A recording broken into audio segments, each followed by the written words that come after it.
Dear students, we are now going to learn how to write a paragraph by using the points.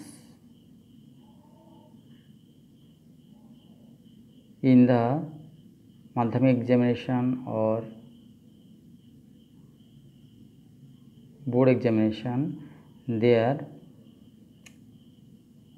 some points will be supplied, will be given in the question paper, and the students should write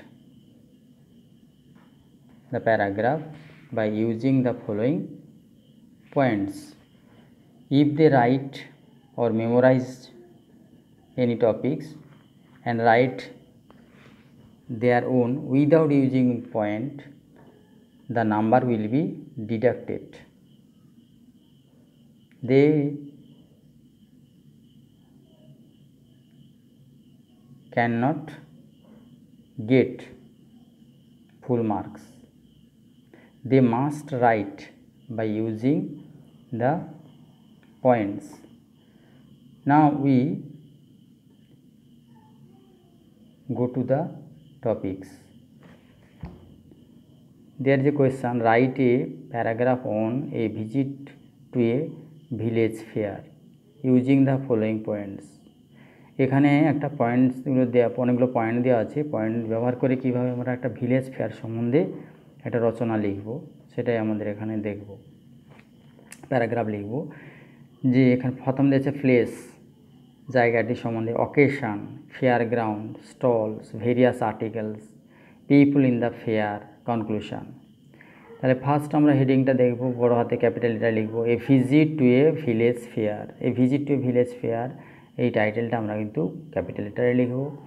next আমরা কি লিখব, place, কোথায় জায়গাটি, কী উপলক্ষে মেলাটা হয়েছে সেই সম্বন্ধে আমাদের লিখতে হবে। তারপর লিখব ফেয়ার গ্রাউন্ডটা কেমন। আই ভিজিটেড এ ফেয়ার, আমি একটা মেলা দেখতে গিয়েছিলাম অন দ্য অকেশন অফ মাঘী পূর্ণিমা। মাঘী পূর্ণিমার তিথিতে একটা মেলা হয়েছিল আমি এখানে দেখি। যদি কেউ অন্য কোনো উপলক্ষে মেলা হয় তাহলে সেই উপলক্ষে লিখবি। আমি এখানে মাঘী পূর্ণিমা সম্বন্ধে লিখেছি। কি রাসমেলা, রাস পূর্ণিমা উপলক্ষে কি অনেক মুসলিম ফেস্টিভ্যাল আছে, হিন্দু ফেস্টিভ্যাল, মুসলিম ফেস্টিভ্যাল, যে ফেস্টিভ্যাল সম্বন্ধে লিখতে পারে। ইট ওয়াজ রথ মেলা, রথযাত্রা, এটা ছিল রথমেলা বা রথযাত্রা। I went to the fair, আমি মেলাতে গিয়েছিলাম উইথ মাই পেরেন্টস, পিতামাতার সাথে গিয়েছিলাম। কার সাথে গিয়েছিলাম? পিতামাতার সাথে। The fair ground was 1 kilometre away from our house, from my house, যে আমাদের বাড়ি থেকে কতটা দূরে, কি আমার গ্রাম থেকে কতটা দূরে, একই। ইট ওয়াজ বিসাইড এ মার্কেট, কোথায় মেলাটা হয়েছে, ফেয়ার গ্রাউন্ডটা কোথায়? ইট ওয়াজ বিসাইড এ মার্কেট, একটি বাজারের পাশে, and in front of the temple, এবং মন্দিরের সামনে। কি অন দ্য রোড, যা যেখানে হয়। কি on the playground, on the ground. Next, there were many stalls, there are many stalls, অনেক স্টল দেওয়া ছিল। এখানে স্টলের কথা পয়েন্টে আছে, দেখতে পাচ্ছি। দ্য স্টলস ডিসপ্লেড, স্টলে কী প্রদর্শিত হচ্ছে? ভেরিয়াস আইটেমস, অনেক ধরনের আইটেম এখানে প্রদর্শিত হচ্ছে। Like dolls, cosmetic items, electronic goods, good হয়ে গেছে, এটা হবে গুডস, ইলেকট্রনিক গুডস, এখানে এস হবে। Electronic goods, toys, steel, iron materials, furniture, sets, etcetera, বিভিন্ন ধরনের আইটেম মেলায় প্রদর্শিত হয়, সেটা লিখতে হবে।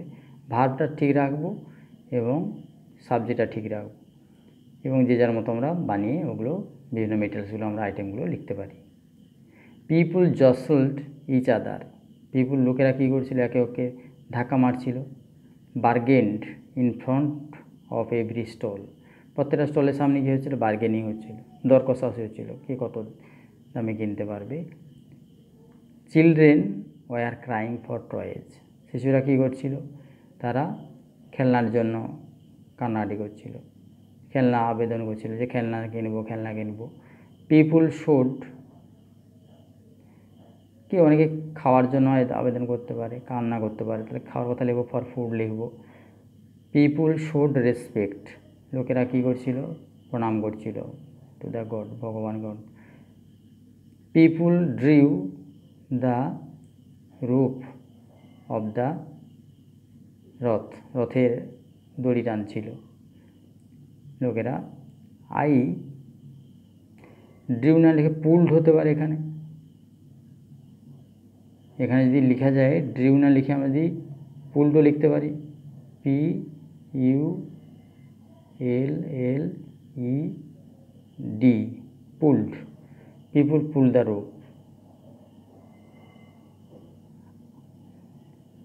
আই বট সিঙ্গাড়া, আমি কী করছিলাম, সিঙ্গাড়া কিনেছিলাম। I returned home with the setting of the sun. I returned home with the setting of the sun, আমি সূর্য অস্ত যাওয়ার সাথে সাথে আমি এইখানে লিখব অফ দ্য সান। তাহলে আমি বাড়ি ফিরেছিলাম সূর্য অস্ত যাওয়ার সাথে সাথে, ঠিক আছে, অফ, আর এখানে লিখব অফ দ্য সান, এখানে লিখব কি দ্য সান, তাহলে অফ দ্য সান, ঠিক আছে, of the sun. I return home, তাহলে I return home with the setting of the sun. We fell tired, আমরা ক্লান্ত অনুভব করেছিলাম, বাট হ্যাপি, কিন্তু খুবই খুশি হয়েছিলাম। It was a memorable day to me, এটা ছিল আমার কাছে একটা স্মরণীয় দিন। আই এনজয়েড দ্য ডে, আমি দিনটি উপভোগ করেছিলাম। এভাবে আমরা একটা খুবই সহজভাবে একটা প্যারাগ্রাফ লিখতে পারি। যেহেতু আমরা এই প্যারাগ্রাফটা কেন পাস্ট টেন্সে লিখলাম, যে অতীতের ঘটনা, আমরা মেলা দেখে এসেছি, সেই দেখা সম্বন্ধে একটা my visit to a fair, my visit to a fair সম্বন্ধে আমরা একটা লিখে ফেললাম।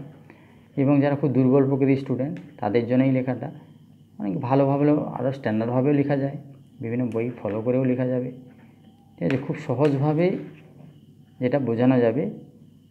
সিম্পল সেন্টেন্স, পরীক্ষায়ও কিন্তু, মাধ্যমিক বোর্ডেও সেখানেও লেখা থাকে যে simple sentence, right your own language, simple sentence, just ভাবটা বা বিষয়টাকে ফুটিয়ে তুলতে হবে, খুব সহজেই তুলে ধরতে হবে, এর জন্য সামান্য একটু টেন্সের জ্ঞান থাকলেই যথেষ্ট। Thank you, see you again.